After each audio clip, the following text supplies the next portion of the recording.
Flood-prone towns, what does that mean for Queensland? Where are prices going after this? We thought Mark Novak had been washed away this morning. Stay tuned.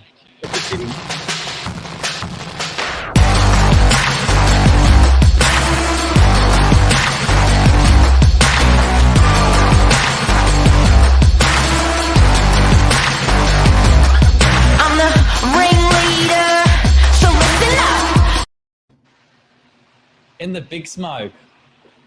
In the big smoke. How are you? I'm good. I got very, very nervous when you didn't answer the phone this morning, Mark. I'm sorry about that, but I'm so sorry. I was with the accountant at 7 o'clock this morning, and time went away. But we're live, coming to you with a good topic. That's the good news. Yeah, interesting topic, because I know we saw some media spruiking what property prices are going to be doing, and that relationship between property prices and now these towns that are being flooded. How does that property price affect that town being flooded?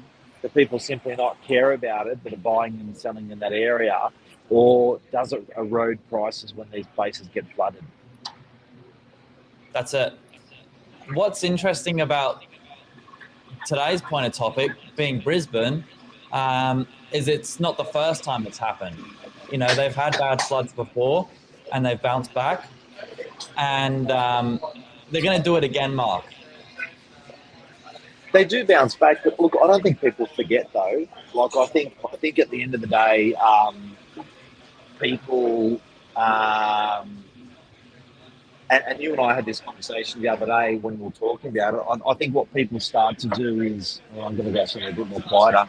I think what people start to do is it follows that curve of what other property prices do. So you actually probably may end up buying a little bit cheaper in a flood-prone town, fact, because of that reason. But I genuinely believe that when you're selling for a little bit cheaper, which is not a bad thing. But you're still following that nice curve, the same curve. So you may make out of your flood-prone property 50% over a 10-year period, say. But the non-flood prone properties made 50% as well. But you're buying one for cheaper. Do you know what I mean? So that flood prone property you're probably buying for 300,000, and the non-flood prone you're probably buying 500,000. But when you're selling it, you're still making the same percentage. So it actually doesn't really matter, because, you know, and whether it's flood prone, whether it's fire prone, whether it's you know, all those different variables in a property, you're still following that same nice curve. Busy road, quiet road, you're still following that same curve. Yeah, agreed. What's interesting will be to see where Brisbane's prices do go, though. You know, they took a bit of a hit last time. Do you think it's going to be pretty immediate? I mean, there's a huge amount of damage. Absolutely. I think, you know, it's particularly when properties are damaged, like they're damaged. I think it's, you know, there's going to be some serious hits in those areas. But Billy, I don't mean to sound mean, and this isn't Queensland versus Melbourne or Queensland, Sydney versus Queensland, any of that stuff. But a part of the reasons why Sydney does well as a whole is also a weather thing. When you look at Sydney as a whole, it's a better climate. You know, like those fundamental basics of a city and why those cities do well. One of a massive one was weather patterns. Is, you know, humidity. It's too cold, it's too hot. That's why Sydney does well property wise. Yeah, we had to talk about it off air, and it's like everyone wants that, and then how much are you willing to pay for it? Because, you know, everyone's in the same boat. New York is New York for a very good reason, and Sydney is Sydney. And you do pay more, but you do get insulated against you know, there's better transport systems, better weather, all that sort of stuff. You know, but you do pay more. Certainly do. back in 2011, here's a little fun fact for you. Prices dropped as much as 18% in the bad floods, but came back even stronger to where we are now. Do you think we're going to see a correction that much? Or do you think people will eventually get, used to it? There's obviously new building regulations now where, people are starting to get around the floods. More information out there where the floods are bad or prone. What do you reckon? I think there will be price erosion in those flood prone areas. Yes, and I think they'll come back. Yes,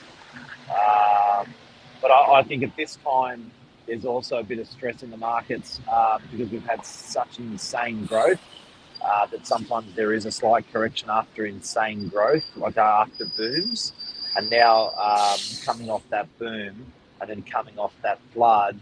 I think that could equate to a 5-10% correction, 15% correction in the flood-prone areas. Yeah. Well, we'll talk about Brisbane's market. They had as of last quarter last year, their prices were up 8.5%. So they were actually tracking well For a quarter. Off the back of quarter 4 last year. Yeah. Wow. Into the new year. So. Yeah, they're tracking well. Do you think that's going to go away altogether now? Is it going to go back the other way? We've actually got a few comments here as well. I don't think it's hard. I think property is a little bit like a train. It's hard to stop the train fast. It's hard to get the train going fast. It's a bit gradual, but I think you'll see that taper off, that growth. Yeah. Definitely a different market to 2011. 80,000 people have moved into Queensland in the last 2 years. It's a big number. People have short-term memories. Yes, prices go down. Isn't that true? Yeah. They really do. It's amazing how people are very hand to mouth. What's instant happening in their time of life at that moment. People are like that, so I think they do. But you also mentioned, Billy, plans, the way properties are built. They're built very differently these days. When a lot of properties were built 30, 40, 50 years ago, the rules and regulations were completely different to today. The nice thing about people building today is, that there's massive consideration around fire. There's massive consideration around floods. So generally a lot of properties are insulated against that because of the codes they're made to adhere to now. Yeah. The other thing we spoke about was, costs associated with living in these flood-prone towns. Do you end up actually paying a bit more of a premium? You think moving rural, sometimes you get a bit of a discount, but when you take into account things like insurance, whether you can get insurance in some of these places after what's happened year on year, it's such a good point. Yeah. Picking elsewhere. Yeah, it's a massive point. Look at those. If you are looking at moving to regional areas of Australia, look at those costs. Are you paying a higher interest rate? Do you need to put in a larger deposit? Is the capital growth going to be as good as a big one? But the one you're talking about as well is those outgoings. I think you may find, yes, definitely. Yeah. Even travel to see family of where you do normally live. All that's got to be considered. True. Yep. Luke reckons 20% growth this year in Brisbane. Ooh. That's a big number. Interesting. Very interesting. It's bold. It's bold from Luke. I'm gonna screenshot that one just so you know. There you go. I'm holding Luke for that one. But yeah, do you? And that's another thing. The poor people at the moment, that have been actually affected by these floods. You have got to go after them. It's a tough old time. I read something like a silly number of insurance claims have been put in for New South Wales over the last week with what's happened more locally. on the northern beaches, and Lismore, of course. It's absolutely nuts. But we thought we'd come on air this morning. We'd talk a little bit about flood-prone towns. I mean, is it a reason to not live there? There's a lot. We're talking about towns or big towns with a lot of people, all in the same boat.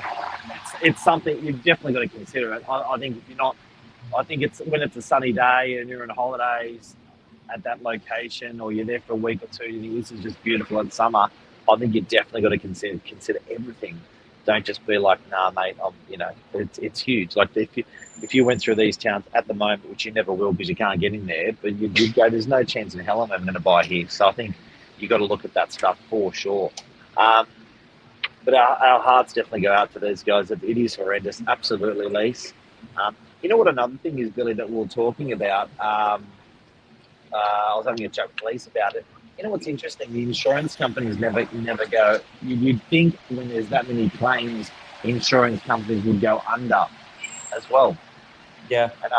And the conversation I was having with it is insurance companies have themselves insured. Yeah. Yeah, there's a name for that. I forget what they call themselves, but they insure the insurance company. Yeah, and these guys are international conglomerates. Actuaries, running numbers, and all that sort of stuff. So there's sort of no need to worry about, is NRMA not going to be able to pay the claim, or these big insurance companies. They insure themselves against these massive catastrophic things that happen in countries. Yeah. Anything else to add? Mate, no, but sorry about being late this morning. That's all right. We got it out. And it's all fun in the big smoke. Very top of mind topic. And you know what? Our hearts go out to everyone that's flooding. Northern Beaches, we were exposed to it. Our house was exposed to it. Our family home, and it's horrific. It puts everyone on their knees and in tears. A couple of times where we had the last couple of days, like it's been a very emotional time. But I think we've got to, in terms of property prices, I fully support buying in flood-prone or fire-prone areas, and I think you are buying. I know you are buying it for cheaper, and I do believe that you are still following that curve of growth, and I do believe you're following, in summary, the same curve of growth of a property not in a flood-prone area or not in a fire-prone area.